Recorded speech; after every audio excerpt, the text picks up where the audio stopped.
नमस्कार, जय हिंद दोस्तों। नववर्ष यानी 2023 की आपको और आपके परिवार को ब्रेकिंग न्यूज की ओर से हार्दिक हार्दिक शुभकामनाएं। दोस्तों, नववर्ष 2023 के आगमन पर भारत ने फिर रूस यूक्रेन जंग पर दुनिया भर के सामने आक्रोश जताते हुए शांति से हल निकालने की बात दोहराकर रूस को कड़ी फटकार के साथ हिटलरशाही शासक बताया।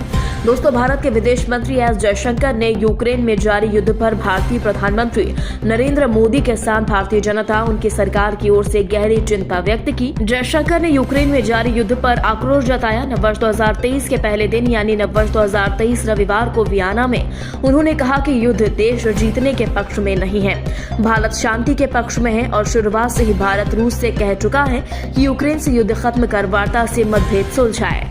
दोनों देशों को बातचीत के प्रयास और कूटनीतिक मार्ग पर चलकर शांति के साथ बातचीत करना चाहिए और भारत यही चाहता है। उन्होंने कहा कि मतभेदों को युद्ध से नहीं सुलझाया जा सकता। यही नहीं, उन्होंने कहा कि आज दो देशों की यात्रा पर आया हूँ, लेकिन मेरा दिल आज बेचैन है क्योंकि विश्व में आज नया साल मनाया जा रहा है। वहीं रूस यूक्रेन में खून की नदियां और आग के शोले बरस रहे हैं। यह देख भारत बेचैन है, पर आप लोग शांत क्यों हैं? दोस्तों, जयशंकर दो देशों की अपनी आधिकारिक यात्रा के दूसरे चरण में साइप्रस से वियना पहुंचे, जहां पर जयशंकर ने प्रवासी भारतीयों को संबोधित करते हुए यह टिप्पणी की जो हकीकत में रूस के हिटलरशाही रुख के खिलाफ थी।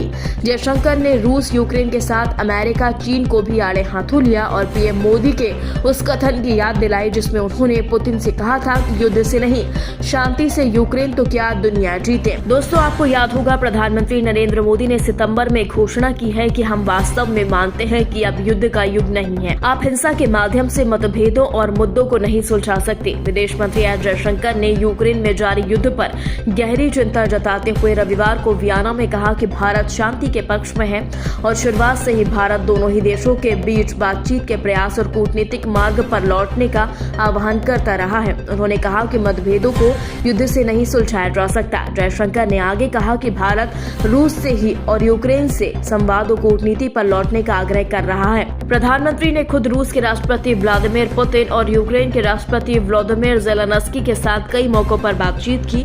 मैंने खुद रूस और यूक्रेन में मेरे सहयोगियों से बातचीत की है। हमारे लिए यह युद्ध गहरी चिंता का विषय है। हम जानते हैं कि आसानी से हल करने योग्य स्थिति नहीं है, पर भारत की तरह अन्य विकसित और संपन्न देश आगे आए और शांति वार्ता की पहल दिल से करें तो युद्ध आज भी टाला जा सकता है, क्योंकि रूस आज बहुत बुरे हालातों में है तो यूक्रेन एक खंडहर बन गया है। लेकिन यह महत्वपूर्ण है कि जो देश वार्ता में विश्वास करते हैं वे इस संबंध में स्पष्ट रूप से बातचीत करें। हम शांति के पक्ष में हैं और दुनिया का एक बड़ा हिस्सा हमारी तरह सोचता है।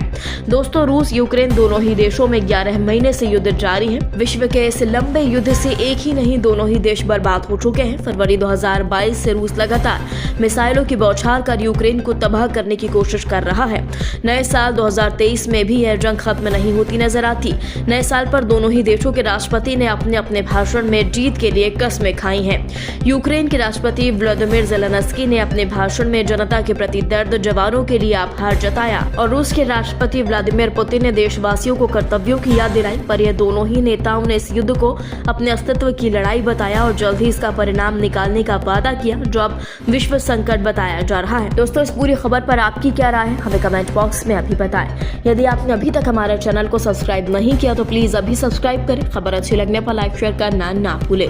अगली ताजा खबर के साथ हम फिर हाजिर होंगे। तब तक के लिए नमस्कार, जय हिंद।